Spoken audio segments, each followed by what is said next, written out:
नमस्कार. ABP माझाच्या digital प्लॅटफॉर्मवरती आपल्या सगळ्यांचं स्वागत. आपल्याला कल्पना आहे, एकीकडे जिओपॉलिटिकल असंख्य घडामोडी जगभरात घडत असताना, त्याला कोरोनाचा एक वेगळा अँगल असताना, एक वेगळीच गोष्ट ऑस्ट्रेलियामधून सुरू झालेली आहे, जी माध्यमकर्मींसाठी, जगभरातल्या माध्यमांसाठी फार महत्वाची आहे. विषय जरी डिजिटल सायबर या क्षेत्रासाठी असला तरी त्याचे जिओपॉलिटिकल भूराजनयिक असे सुद्धा परिणाम असणार आहेत. त्याचं कारण असं की ऑस्ट्रेलियानं आता गुगल, फेसबुक आणि त्या अर्थानं असे सगळे ऑनलाईन प्लॅटफॉर्म जे त्या देशातल्या माध्यमातल्या बातम्या त्यांच्या सोर्सेस मार्फत देतात, वापरतात आणि रेव्हेन्यू मात्र, प्रॉफिट मात्र स्वतः घेऊन जातात, त्यांच्यासाठी काही नवीन नियम, रेग्युलेशन्स आणलेले आहेत. ज्याचा अगदी थोडक्यात बॉटम लाईन सांगायची झाली तर तुम्हाला जर का ऑस्ट्रेलियन मीडियातल्या बातम्या वापरायच्या असतील तर तुम्हाला आम्हाला फेअर शेअर, तुमच्या नफ्यातला आमचा न्याय्य वाटा द्यावा लागेल. आणि ही चर्चा आता जगभरात सुरू झालेली आहे. ऑस्ट्रेलियानं आता अनेक देशांना आपल्यासोबत घेण्यासाठी प्रयत्न सुरू केलेले आहेत. भारताच्या बाबतीत सुद्धा हळूहळू त्यांनी फिलर्स पाठवायला सुरुवात केलेली आहे. भारतात त्याची चर्चा सुरू झालेली आहे. आणि त्याच पार्श्वभूमीवर जगाच्या पातळीला, भारताच्या पातळीला आणि आता आपण सगळे मराठी माध्यम कर्मी आहोत, त्या दृष्टीनं मराठी माध्यम विश्वामध्ये असे पडसाद कसे उमटतायत ते जाणून घेण्यासाठी आणि काय दिशा असू शकते आपला से या सगळ्या व्यवहारामध्ये मराठी माध्यमांच्या डायस्पोराचा काय से असू शकतो, तो त्या बाबतीत चर्चा करण्यासाठी, संवाद साधण्यासाठी माझ्यासोबत मान्यवर आहेत. माझ्यासोबत आहेत लोकसत्ताचे संपादक गिरीश कुबेर, महाराष्ट्र टाइम्सचे समूह संपादक पराग करंदीकर सर, त्याचप्रमाणे डिजिटल पॉलिसी तज्ज्ञ अतुल कहातेजी सुद्धा आपल्या सोबत आहेत. सगळ्यांचं स्वागत. मी गिरीश कुबेरांपासून सुरुवात करतो. कुबेर सर, या मुळात हे आता जे ऑस्ट्रेलियानं पहिल्यांदा रणशिंग फुंकलेलं आहे, या फिनॉमेनाकडे तुम्ही कसं पाहता? हे होणं अटळ होतं आणि ऑस्ट्रेलिया त्याची सुरुवात ठरलेली आहे? हो, ऑस्ट्रेलियाच्या आधी स्पेननी या विषयाला पहिल्यांदा तोंड फोडलं आणि हे होणं अपरिहार्य आहे, कारण एक ऍग्रिगेटर नावाचा एक नवीनच प्रकार या इंटरनेटच्या माहिती महाजालाच्या क्रांतीनंतर सुरू झाला. फक्त बातम्या एकत्रीकरण करणं आणि त्या समोर सादर करणं. त्याच्यामुळे होतं काय की बातमीसाठी म्हणून जी काही गुंतवणूक केलेली असते त्याला त्याचा काहीच वाटा मिळत नाही आणि हा जो ऍग्रिगेटर आहे, एकत्र नुसतं समोर सादरीकरण करणारा, त्याच्याकडे या सगळ्या बातम्यांचा प्रवाह जातो. त्याच्यात दोन मुद्दे मला महत्वाचे वाटतात, ते गुगलनी पुढे केले आणि ते तितके लोकांसमोर आलेले नाहीयेत. तो असा त्यातला एक महत्वाचा मुद्दा की सर्च नावाचा गुगलचा जो एक महत्वाचा ऑप्शन आहे, त्याला आता सर्चला बाहेर जावं लागत नाही. बरं. म्हणजे सर्च हा तुम्हाला सर्च आपल्या प्रसन्नपर्यंत सर्च घेऊन जातच नाही, कारण गुगलनी हे सगळं आतमध्ये इतकं छान सामावून घेतलेलं आहे की सर्च तो आतल्या आतच फिरत राहतो. त्याच्यामुळे बाहेरच्या काही उपयोग नाही त्याचा. सुरुवातीला गुगलचा दावा होता की आमच्यामुळे तुमच्या उत्पादनाला, मालाला किंवा वर्तमानपत्राला उठाव मिळेल आणि ते माहिती महाजालाची जी काही वाहतूक आहे ती तुमच्यापर्यंत पोहोचेल. ते तसं होत नाही आता. त्याच्यामुळे ती एक महत्वाची घटना या काळात घडलेली आहे. आणि दुसरा मुद्दा हा, आणि ऑस्ट्रेलियामध्ये फेसबुकनी ती किंमत द्यायची मागणी मान्य केलेली आहे. इंडियन न्यूजपेपर सोसायटीने भारतामध्ये तशीच मागणी केली की तुमचा जो काही जाहिरातीचा महसूल असेल त्यातला 85% वाटा हा संबंधित वर्तमानपत्र जी तुमच्याकडे वाचली जात आहेत किंवा पाहिली जात आहेत त्यांच्याकडे तो गेला पाहिजे. आणि मला असं वाटतं हे न्याय आहे, कारण प्रत्येक कालखंडामध्ये माध्यमांचं स्वरूप बदलतं. या इंटरनेटच्या कालखंडामध्ये सुद्धा ते बदललेलं आहे. त्या बदलानुसार त्याचा एक महसुलाचा एक नवीन मार्ग असू शकतो आणि तो असायला हवा. आणि याबाबत गुगलने आणि फेसबुकने विशेषतः धमकी देऊन पाहिली की आम्ही ऑस्ट्रेलियावरती बहिष्कार टाकू वगैरे वगैरे. मला असं वाटतं की तो बिग डेटा आणि या बिग आयटी कंपन्यांचे एक त्यांना व्यसन घालण्याचे प्रयत्न सुरू झालेले आहेत, ते सर्वदेशीय, सर्व पातळीवरती आहेत आणि त्याचं मला असं वाटतं स्वागतच करायला भारताला आज ना उद्या तितक्या कठोर पातळीवरती जावंच लागेल आणि सुरुवात मला असं वाटतं त्याची झालेली आहे. मी करंदीकरांकडे हा मुद्दा आणखी पुढे घेऊन जाईल. करंदीकर सर, मग आता ही चर्चा सुरू झालेली आहे. एक मोठा गट भारतामध्ये सुद्धा आता त्या बाबतीत बोलू लागलेला आहे की यासाठी आता गव्हर्नमेंटने मधल्या काळात जसे काही सोशल मीडियावरच्या रिस्ट्रिक्शनसाठी जसे प्रयत्न सुरू केलेले तसे आता या मोठ्या जायंट्स कडनं आपल्या वाट्यासाठी सुद्धा कायदा आणला पाहिजे. तर या दृष्टीने आपण कसं पाहता, माझा पहिला प्रश्न, आणि त्याला जोडूनच जो आपल्या पुढच्या चर्चेचा महत्त्वाचा मुद्दा ठरेल, या सगळ्या चर्चा विश्वामध्ये मराठी मीडियाचा वाटा तो कसा असू शकतो? कारण मुळात पहिला ह्याच्यातला हा बॅटल ग्राउंड मुळात असणार आहे इंग्लिश मीडियासाठीचा, त्याच्यातला मराठी आपला भाग असणार आहे. ती लढाई तुम्ही कशी पाहता? सगळ्यात पहिल्यांदा सरकारला मगाशी गिरीजी म्हटले तसं की आज ना उद्या हे करावं लागेल.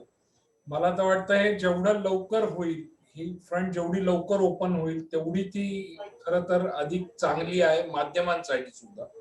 कारण एकूणच करोना आणि किंवा भाषिक वर्तमानपत्रांना, भाषिक माध्यमांना सध्या करायला लागत असलेली आर्थिक लढाई ही खूप मोठी आहे. म्हणजे अस्तित्वाची लढाई गेल्या वर्षभरात अनेक माध्यमांनी लढली असं म्हटलं तर हरकत नाही. सुदैवाने आम्ही दोघंही मोठ्या वृत्तपत्र समूहाचं प्रतिनिधित्व करतो कदाचित, त्यामुळे आम्हाला तुलनेने त्याची हे झळ कदाचित कमी बसली असेल, पण ती बसली, ती नाकारून चालणार नाही. अर्थात त्यामुळे नवीन आर्थिक स्रोत आणि हा एक जेन्युइन म्हणजे हा तुमच्या हक्काचाच पैसा आहे म्हटलं तर. कारण ती बातमी तयार करण्यासाठी, ती शोधण्यापासून तयार करून ती सादर करण्यासाठी एक मोठी गुंतवणूक या ना त्या स्वरूपाची माध्यमामध्ये केली जाते.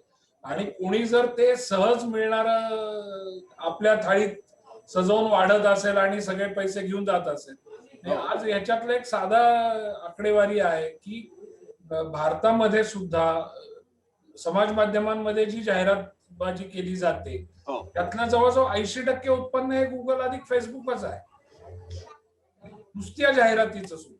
आणि ते कशाच्या जीवावर आहे तर ते या कंटेंटच्या, या जो सगळा एकत्रित त्यांना जो बातम्या मिळतात किंवा माहिती मिळते आहे त्याच्या आधारावरच ते आहे आणि त्याच्यामुळेच त्याला एक समाज मान्यता पण आहे. त्यामुळे मला असं वाटतं की याच्यात सरकारने भूमिका, पॉझिटिव्ह भूमिका घेऊन ते लवकर करायला हरकत नाही, करायला हवं राहतं. आणि इंडियन न्यूजपेपर सोसायटीचा उल्लेख झाला, पण अशा पत्रकारांच्या संघटनांनी सुद्धा कदाचित ही मागणी अजून प्रभावीपणे रेटायला पाहिजे असं मला वाटतं. कारण हे जर एक उत्पन्नाचा स्रोत, हा एक ऑथेंटिक उत्पन्नाचा स्रोत सुरू झाला तर जे बाकीची प्रेशर्स आहेत ती कमी होतील आणि कदाचित त्याच्यातनं, कदाचित हा भाबडा आशावाद आहे, पण जे आता वर्तमानपत्रांमध्ये किंवा माध्यमांमध्ये जे निगेटिव्ह ब्लॅक शिप आहे ते बाजूला करायला कदाचित त्याचा फायदा होऊ शकेल असं मला प्रामाणिकपणे वाटतं. आणि दुसरा मुद्दा त्याच्यात मराठी भाषिक वर्तमानपत्र जर आपण म्हटलं तर आता जर आपण एकूण आपला सगळा जर पसारा बघितला भारतीय मुद्रित माध्यमांचा, तर त्याच्यात इंग्रजी माध्यम, इंग्रजी वर्तमान, अगदी आकडे असं जर हिशोब केला तर इंग्रजी वर्तमानपत्रांचा खबा 20% वर नाही, पण ते नेताना मात्र जवळजवळ 60-65% पैसे नेतात जाहिरातीत मिळणारे. आणि बाकीची भाषिक वर्तमानपत्र ही 80% व्यापूनही त्यांच्या वाट्याला 30-35% पैसे येतात. त्यामुळे मराठीची त्यातल्या त्यात स्थितीत आपण तर 3ऱ्या-4थ्या क्रमांकावर, पहिलं सर्वात हिंदी वर्तमानपत्र मेजर शेअर घेतात, त्याच्यानंतर मल्याळी आहेत, त्याच्यानंतर 3ऱ्या क्रमांकासाठी आपण आणि तमिळ याच्यात कदाचित थोडी स्पर्धा असेल. त्यामुळे पण असं म्हणजे मला याच्याकडे भाषिक वर्तमानपत्र असं म्हणण्यापेक्षा आपण माध्यम म्हणूनच बघायला पाहिजे आणि एकत्रितपणे लढाई लढली पाहिजे. मूळ कसं आहे की ते जर आलं तर ते आत कसं वाटायचं हे ठरवता येईल, ते आलंच नाही तर ते तुमचं किती आमचं किती या म्हणण्यालाही काही अर्थ नाही. त्यामुळे ती लढाई लवकर व्हायला पाहिजे असं मला वाटतं आणि त्यात सगळ्यांनी एकत्रितपणे ती लढाई लढली पाहिजे असंही मला वाटतं. मी अतुल कहातेंकडे याच्यातला पॉलिसी लेवलचा विषय घेऊन जाईन की अतुलजी, आता ह्या झाल्या एक्सपेक्टेशन जे आपल्याला मीडिया फ्रॅटर्निटीतल्या मान्यवरांनी मांडलेले आहेत, त्याला पॉलिसी स्वरूप द्यायचं असेल तर आपल्या समोर कशा प्रकारचं सीन आहे? आता ऑस्ट्रेलियानं आपल्याकडे एकीकडे फिलर्स पाठवलेले आहेत, पंतप्रधान पातळीला त्यांचं बोलणं सुद्धा झालं, पण फार फार अगदी ट्विटरच्या माध्यमातून जनरल बोलणं झालेलं आहे. त्याला पॉलिसी फ्रेमवर्क द्यायचा असेल तर काय करावं लागेल? आणि दुसरी गोष्ट, गुगल फेसबुकचं असं म्हणणं आहे की तुम्ही रेव्हेन्यूचं बघताय पण आम्ही तुमचा रीच वाढवतो, त्यामुळे थोडंसं त्यांच्या शूज मध्ये पाय ठेवून विचार करायचा झाला तर त्यांची भूमिका तुम्ही कसं पाहता, त्यांच्या भूमिकेकडे? मुळात मला असं वाटतं की हे सगळे प्रश्न निर्माण होण्याचं मुख्य कारण म्हणजे आपल्याकडे हे नियंत्रित करण्यासाठीचा कायदा नाहीये. एकूणच सगळ्याच डिजिटल गोष्टींच्या संदर्भात आपल्याकडची परिस्थिती अक्षरशः म्हणजे दुर्दैवी म्हणावी अशी आहे की लोकांची सुरक्षित ठेवण्यापासून ते वेगवेगळ्या नियमनांच्या बाबतीमध्ये, आणि याही बाबतीमध्ये तेच घडलेलं असल्यामुळे आणि काही देशांमध्ये याचे आता परिणाम दिसत असल्यामुळे आपण काय करावं अशी ही हालचाल इथे चालू झालेली आहे. तर त्याच्या संदर्भात पहिली गोष्ट म्हणजे सगळ्या महत्वाच्या वर्तमानपत्रांच्या, मासिकांच्या, चॅनलच्या संपादकांच्या गरज असेल तर बैठका भरवून अतिशय हो. तातडीने या संदर्भात काय विधेयक आणलं पाहिजे बरं. आणि ते शक्य तितक्या लवकर कायद्यामध्ये त्याचं रूपांतर कसं करता येईल या दृष्टीने पावलं टाकली पाहिजे. कारण या कंपन्या, त्यांचे आकडे, त्यांचा नफा, या सगळ्या गोष्टी आपण जर का बघितल्या तर त्या सहजासहजी कुठल्याही एखाद्या वर्तमानपत्राने किंवा वर्तमानपत्र समूहाने सुद्धा त्यांच्या विरुद्ध अशी मागणी केली तर त्याला अजिबात दाद देणार नाही. त्यांच्याकडे या सगळ्यातनं मार्ग काढण्यासाठीचे अनेक उपाय आहेत. त्यांचे राजकीय लागेबांधे आहेत. पैशाची ताकद तर अफाट आहे आणि त्यामुळे हे एकट्या दुकट्याचं काम नाहीये. याला राष्ट्रीय पातळीवरचा कायदा आणि त्या कायद्याचं उल्लंघन झालं म्हणून दंड, बरं. अशा प्रकारची कारवाई केल्याशिवाय या कंपन्या अजिबात बदणार नाहीत आणि हे आपण अनेक उदाहरणांमधनं अनेक देशांमध्ये सुद्धा बघितलेलं आहे. तर त्यामुळे बरं. अतिशय गंभीरपणे हा विषय घेतला पाहिजे आणि इथे आता गिरीशजी आणि परागजी आणि तुम्ही मोठे पत्रकार आहात, पण मला एक मुद्दा आणखीन याच्यात आवर्जून सांगावासा वाटतो, की या मोठ्या कंपन्यांमुळे खरी पत्रकारिता सुद्धा नष्ट व्हायला लागलेली आहे. म्हणजे हो. चांगली वर्तमानपत्र चालली पाहिजेत, लोकांनी ती वाचली पाहिजेत, त्यांच्या साईट्स वाचल्या पाहिजेत, त्यांना जाहिराती मिळाल्या पाहिजेत. हे सगळं न होता सगळीकडे दुय्यम प्रकारच्या बातम्या, फेक न्यूज किंवा गुगलवर एखादी माहिती आपण सर्च केली की हो. खरी ती अधिकृत वर्तमानपत्रांकडे न नेता अशा स्रोतांकडे नेणं, या सगळ्या गोष्टी सुद्धा पैशांमध्ये मोजता येणाऱ्या नसल्या तरी बरं. त्याचेही परिणाम प्रचंड आहेत आणि मला वाटतं त्याचाही विचार ह्या कायद्यामध्ये कुठेतरी केला गेला पाहिजे. अतिशय म्हणजे अतुलजी महत्वाचा मुद्दा आहे बरं सर. यातला. येस. हा, हा, कारण कसं की एकंदर सर्व क्षेत्राचं मनोरंजनीकरण मोठ्या प्रमाणावर झालेलं आहे. हो. म्हणजे वर्तमानपत्र वाचण्यापेक्षा पाहण्याचीच असायला हवीत अशा पद्धतीची अवस्था आलेली आहे. त्याच्या बरोबरीने एक दुसरा मुद्दा तुम्ही जो सरकारचा म्हणालात तर आपल्या सरकारने छोट्या मोठ्या शत्रू किंवा आव्हानांसमोर दंडबेटकुळ्या काढून दाखवायला आवडतं. हो. त्याच्यावर बंदी घाल, त्याच्यावर ते घाल, पण ऑस्ट्रेलियासारख्या छोट्याशा देशांच्या पंतप्रधानानं थेट फेसबुकला ज्या पद्धतीनं आव्हान दिलं ती बौद्धिक पोच अजून आपल्या राजकारण्यांनी दाखवलेली नाही, हे वास्तव आहे. बरं. त्याच्यामुळे या एवढ्या मोठ्या देशामध्ये 130 कोटीचा देश, एवढे मोठे इंटरनेटचे वापर करते, अजूनही डेटा सुरक्षेचा कायदा आपल्या देशात अजूनही पूर्णपणे आलेला नाहीये. हो. त्याच्यामुळे आपण छोट्या मोठ्या गोष्टींमध्येच मन रमवत असतो आणि माध्यमही या छोट्या मोठ्या गोष्टींच्या मध्येच सादरीकरण त्याचं मोठ्या प्रमाणावरती करतात. त्याच्यामुळे या मुद्द्याकडे लक्ष गेलेलं नाहीये. आणि त्याच्याही पलीकडचा एक महत्वाचा मुद्दा, तो खरं म्हणजे पत्रकारितेचा चेहरा कसा बदलणार आहे, तुम्ही त्याला स्पर्श केला, तो महत्वाचा आहे. माझ्या जे काही दिसतंय किंवा जे काही अनुभवतोय त्याच्यावरनं मला असं वाटतं की बातम्या देणं हो. हे आता वर्तमानपत्राचं काम राहणार नाहीये. कारण बातमी आता ऑटोफ्लोट असते. हो. न्यूयॉर्कमध्ये आता जरी काही घडलं तरी क्षणात तुमच्या माझ्या मोबाईलवरती, स्क्रीनवरती ते दिसू शकतं. त्याच्यामुळे बातमीच्या पलीकडे जाण्याची आणि अलीकडचं काही सांगण्याची क्षमता असलेलं लेखन वर्तमानपत्राने छापलं तर त्याला किंमत असायला हवी. पण मुळात म्हणजे हल्ली वर्तमानपत्र वाचणारेच नाहीत असं वर्तमानपत्र ते लोकच म्हणत असतील तर मला असं वाटतं ती मोठी शोकांतिका आहे. आणि हा पत्रकारितेचा पाया डळमळीत होत असताना अशा मोठ्या कंपन्या त्याला आणखीनच सुरुंग लावतात. त्याचं भान आपल्याला नाहीये, म्हणजे पत्रकारांना जसं नाहीये तसं राजकारणाला नाहीये, हे वास्तव आहे. तुम्ही तो मुद्दा अगदी बरोबर मांडलेला आहे.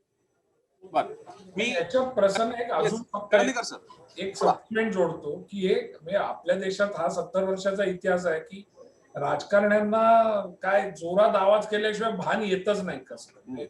त्यांना ते कदाचित प्रत्येक बाबतीत भान आणून देण्यासाठीच निम्मी शक्ती खर्च होते. ते स्वतःहून काही प्रोएक्टिव्हली करतील असं मला खरंच नाही. जसं गिरीजी म्हटले तसं की किंवा काते म्हटले तसं की या कंपन्यांची एक ताकद एवढी आहे की त्याच्या पुढे जाऊन ते भेदण्यासाठीच ताकद आपल्या राजकारण्यांमध्ये आता नाहीये. तो आवाज मोठा आपल्यालाच करायला लागेल, त्याशिवाय ते होणार नाही. मला नाही वाटत की स्वतःहून काहीतरी आता अगदी जे OTTच्या माध्यमात जे नियमनं आली ती सुद्धा जर तुम्ही नीट बघितली तर ती कुठल्या तरी बाबूंनी तयार केलेली की ज्याचा त्या क्षेत्राशी कुठलाही संबंध नाही आणि ज्याला त्या क्षेत्राची कुठलीही माहिती नाही, असे लोकच ते करतात आणि ते ड्राईव्ह होतात. त्यामुळे हे नीट करायचं असेल तर याच्यासाठी खूप मोठी लढाई दिसते आहे. मला एकदम अचानक जाणवलं, आपले दोन्ही गेस्ट माध्यम क्षेत्राला रिप्रेझेंट करणारे गिरीश कुबेर सर आणि करंदीकर सर हे एका अशा माध्यम समूहाचा पार्ट आहेत की ज्यांचं नॅशनल डेली सुद्धा आहे आणि ती सुद्धा दोन्ही प्रख्यात डेलीज आहेत. माझा आपल्या दोघांनाही हा खरं तर प्रश्न आहे. करंदीकर सर होतं, तुम्ही सुरुवात करा. तुमच्या संस्थांतर्गत पातळीला या बाबतीत काही आपल्या ज्या प्रेस काउन्सिल आहे, सरकार आहे, एडिटर्स गिल्ड वगैरे संस्था आहेत विविध प्रकारच्या, आमच्या टेलिव्हिजनच्या वेगळ्या, तुमच्या पण आहेत, प्रिंटच्या पण आहेत, या लेवलला काही सुरुवात झालेली आहे निगोशिएशनसाठी की आता आपल्याकडनं जोर लावला पाहिजे? नाही, आता मला वाटतं इंडियन न्यूजपेपर सोसायटीने जो ठराव केला तो याच प्रेशर मधनच केला की त्यात ज्या सभासद संस्थांनी त्याच्याबद्दल सांगितलं की आता हे नाही झालं तर होणार नाही. आमच्या संस्थेत तर गेले 2.5-3 महिने याच्यावरनं बरंच काही सुरू आहे आणि त्याच्यात आहे सगळीकडेच असणार ते. माझ्या संस्थेत असं सांगणं हे म्हणजे सगळीकडेच आहे. आपण अवेअरनेस माध्यमांच्या पातळीवर किंवा त्या वर्तमानपत्र त्या संस्थांच्या पातळीवर तो आलेला आहे. तो ज्याचं परिणामकारक त्याचं जे रूपांतर व्हायला हवं ते करण्यासाठी आपल्याला खूप शक्ती लावावी. कुबेर सर, नाही, याच्यात कसं आहे, सरकार विरोधात या मुद्द्यावरती ठामपणे भूमिका घेऊ शकतील अशी माध्यमही मुळात कमी आहेत. बरं, अशी वर्तमानपत्रही मुळात कमी आहेत. हा यातला अतिशय महत्वाचा मुद्दा आहे. कारण म्हणजे शरणागतांची संख्या इतकी प्रचंड आहे की मग त्यांचीच संख्या जास्त आहे. त्याच्यामुळे ताठमानेनं डोळ्यात डोळे घालून आव्हान देणारा हा 4 किंवा 5 वर्तमानपत्र आणि माध्यम समूह असतील. त्याच्यामुळे हा इतरांना हा मुद्दा वाटतोय किंवा नाही हाच यातला खरा मुद्दा आहे. कारण अगदी वाईट पातळीवरती सांगायचं झालं तर पेड न्यूजचा कंटेंट पासनं ते जाहिरातीच्या बदल्यात बातम्यांच्या बदल्यात जाहिराती किंवा ऍडव्हर्टोरियल हा जर महसुलाचा मार्ग असेल तर त्याच्यातनं याच्या काय म्हणतात जी तूट येणार आहे त्याची गरज भागवण्याचे मार्ग वेगळ्या पद्धतीने काढले गेलेले आहेत ना. हा मुद्दा कुठे येतो की ज्यांना सत्व राखत पत्रकारिता करायची आहे त्यांच्यासाठी वॉल स्ट्रीट जर्नलने हा मुद्दा सगळ्यात पहिल्यांदा मांडला, इकॉनॉमिस्टने मांडला, इंडियन एक्सप्रेसने भारतामध्ये मांडला.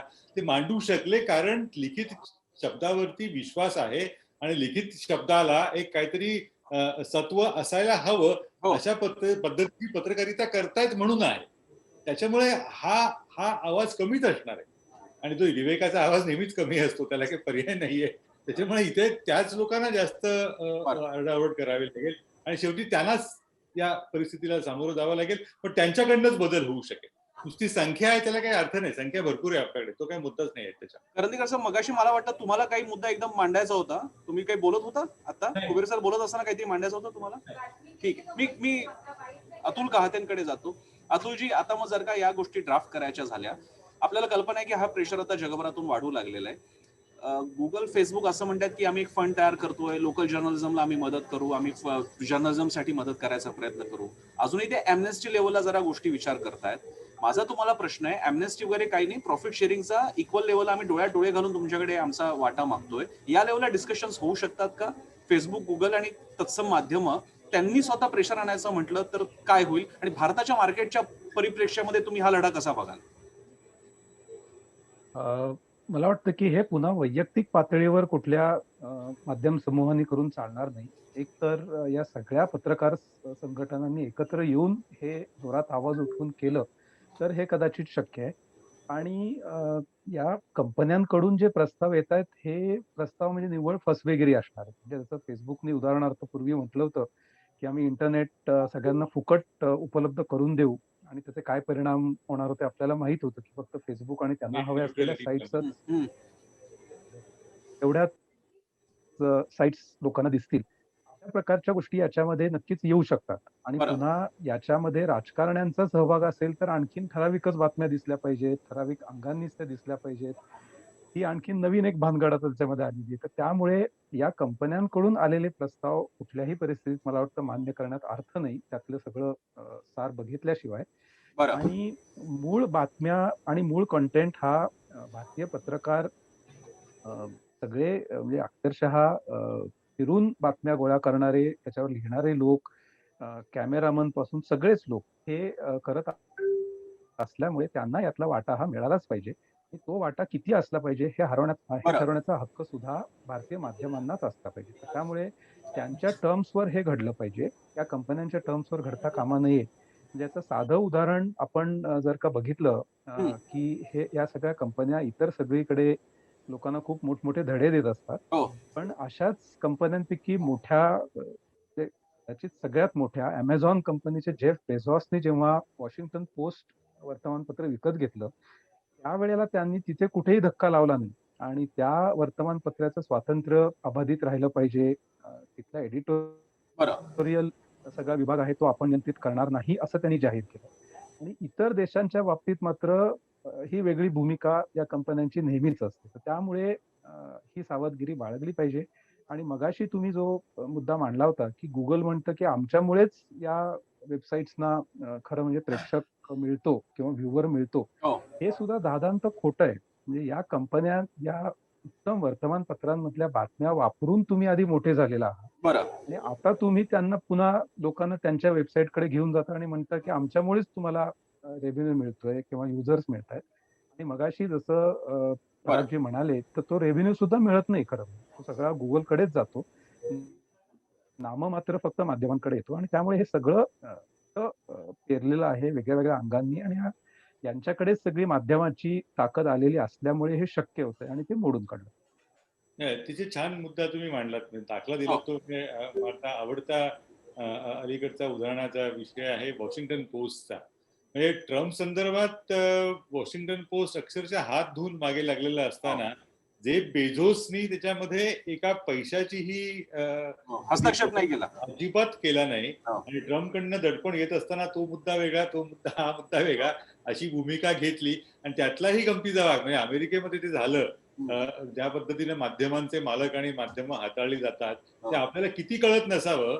तर वॉशिंग्टन पोस्टच्या काही वाईट बातमी संदर्भात म्हणजे भारताच्या टीका करण्यासंदर्भातल्या बातमीवरती आपल्या काही राजकारण्याने बेझोस यांच्याकडे तक्रार करण्याचा प्रयत्न केला. म्हणजे ही वास्तवाची म्हणजे हे खरं वास्तव अशा अर्थाने आहे की अशी माध्यमच मग गुगल आणि फेसबुक या संदर्भात उभी राहू शकतात ना.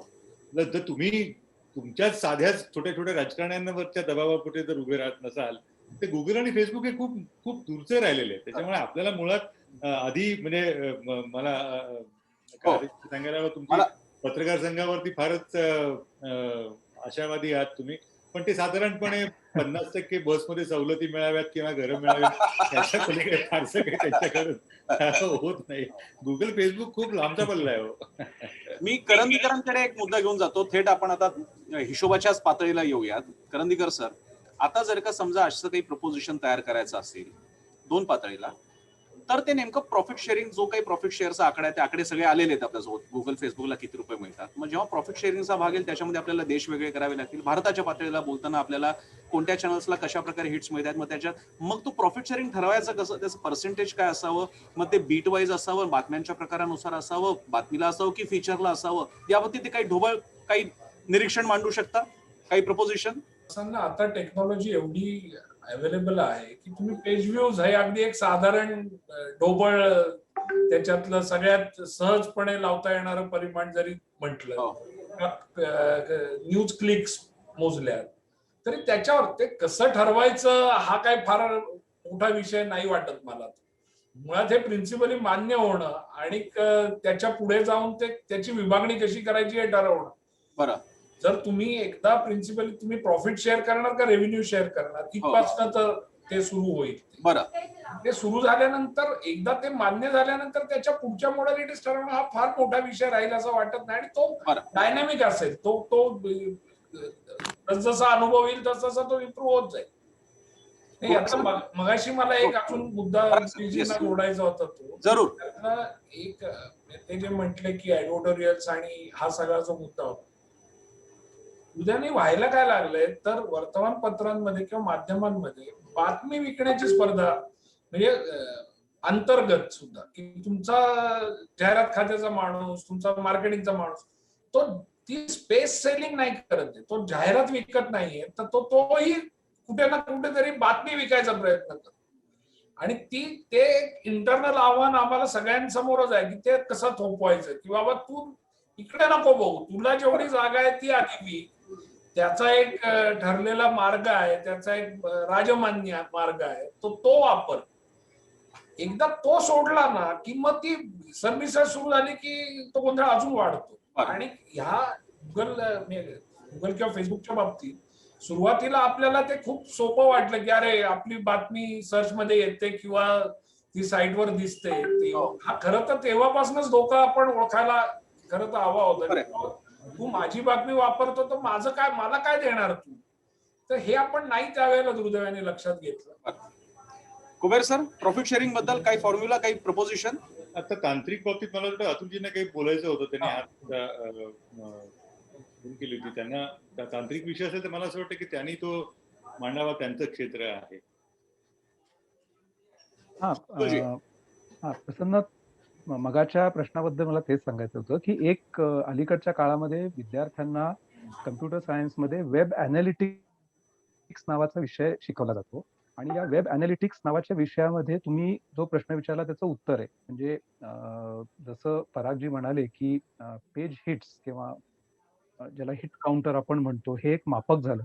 पण अलीकडच्या काळामध्ये इतकी उत्कृष्ट अशी टूल्स उपलब्ध आहेत की ज्यांनी कुठल्या युजरनी कुठल्या पेजवर किती वेळ घालवला, नेमकं कुठल्या भागामध्ये घालवला, कुठे क्लिक केलं, कुठल्या भागामध्ये जास्त युजर्स मजकूर बघतात, म्हणजे एकच युजर नव्हे तर अनेक युजर्स, किती युजर्स एखादं पेज बघून लगेच ती साईट सोडतात, किती युजर्स दुसऱ्या साईटवर जातात, अशा असंख्य गोष्टी आपल्याला सातत्याने मोजता येतात. आणि त्याच्यानुसार आपोआप त्या त्या माध्यमाला पैसे जावेत अशी व्यवस्था सुद्धा करता येणं शक्य आहे. त्यामुळे तांत्रिकदृष्ट्या हा प्रश्न तितकासा अवघड नाही. आणि तांत्रिक मुद्दा त्यांनी बरोबरच त्यांचं क्षेत्र आहे ते. त्याच्या बरोबरीने मला दुसरं एक, मी या बाजूनी म्हणजे वर्तमानपत्राच्या बाजूनी मांडायचा मुद्दा, मुळात मागणी कशाला आहे हे आपण एक लक्षात घ्यायला हवं, महत्व कशाला द्यायला हवं हे लक्षात घ्यायला हवं. ते मजकुराला आहे, म्हणजे कॉन्टेंट. तो चांगला कॉन्टेंट द्यायची क्षमता आमची आहे का, आणि मुळात ती वाढवणं, इथपासून सगळे मुद्दे येतात तिथे. आणि ते कॉन्टेंटच्या पातळीवरती गेले की हा जो काही आम्ही मजकूर दिलेला आहे तो वाचायची किंवा पाहण्याची किंवा त्याची असोशी वाचकांना आहे का, हे मला असं वाटतं की पत्रकारितेतला आता महत्वाचा पाऊल इथून पुढे असणार आहे. कारण 20 पडून 4 ठार, 20 पडून 4 ठार, हे याच महत्वाच्या बातम्या 20 वर्तमानपत्रांमध्ये बघण्यात कुणालाच रस असणार नाहीये. त्याच्यामुळे हे जे पुढचं देणं आहे, म्हणजे पत्रकारितेची ती व्याख्या थोडी मला असं वाटतं की आता बदलावी लागेल. त्याच्या बरोबरीने हे सगळं सांगायचा भाग हा महत्वाचा असणार आहे. आणि त्याला, ज्याला इंग्रजीचा आधार घेतात तर व्हॅल्यू एडिशन म्हणतात, हे मूल्यवर्धन आपण करतोय का, ते वाचलं जातं ते काय, 450-500 रुपये एक इकॉनॉमिस्ट असतो एवढूसा, तो का देतात लोक, किंवा $9 न्यूयॉर्करची आठवड्याची किंमत असते ती का देतात, हा विचार आमच्याकडून तो व्हायला हवा. ते तितकं चांगलं संचित आणि उच्च दर्जाचा मजकूर आपण देतोय का, त्याची मला असं वाटतं की जास्त गरज होईल. आणि त्याला तंत्रज्ञानाची जोड मिळाली तर त्यात एक चांगली बाजारपेठ चांगल्या अर्थाने विकसित होऊ शकते.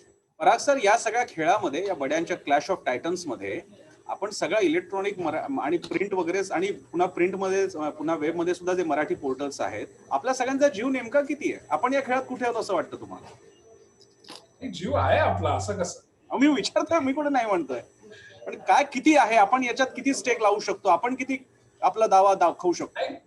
मला तर वाटतं प्रसन्न, पुढे जाऊन ती अस्तित्वाची लढाई ठरेल. त्यामुळे आतापासून जी ताकद आहे ती पूर्ण त्या ताकदीनिशी लढावं लागेल. आणि जे गिरीजी म्हटले त्याच्यात एक अजून मुद्दा, की जसजसं एक नवीन साधन येतं तेव्हा पूर्वीच्या साधनांची उपयुक्तता कमी होते. वर्तमानपत्र नव्हतं, जेव्हा फक्त वर्तमानपत्र होती तेव्हा वर्तमानपत्र हेच काय माहितीचा स्रोत होता. आता चॅनल आलं, दूरचित्रवाणी आली, त्याच्यानंतर लोकांचं वर्तमानपत्रांचं ब्रेकिंग न्यूज हा विषय 70-80% संपला. ते अधिक स्थानिक पातळीवर तुम्हाला एक पायरी खाली उतरून बातम्या करायला लागल्या. आता अजून त्याच्यामध्ये ही इंटरनेट किंवा डिजिटल मीडिया आला, त्यामुळे तुमच्या न्यूज चॅनलला एक पायरी खाली जायला लागलं, वर्तमानपत्रांना 2 पायऱ्या खाली जायला. आणि ते म्हणतात तसं की तुम्ही आता फक्त बातमी सांगण्याचे दिवस हे नजीकच्या काळात संपुष्टात येणार आहेत. कारण ती बातमी मला घडेल त्या क्षणी कळलेली असेल किंवा त्याच्या तासा 2 तासात कळेल. तर मी त्याचं म्हणजे बातमी मागची बातमी काय सांगतो किंवा बिटवीन द लाईन्स काय सांगतो आणि ते किती योग्य पद्धतीने सांगतो, तर ह्याला महत्व राहील. आणि तुमची ताकद तीच असेल की तुम्ही हे करू शकलात तरच तुम्ही टिकाल.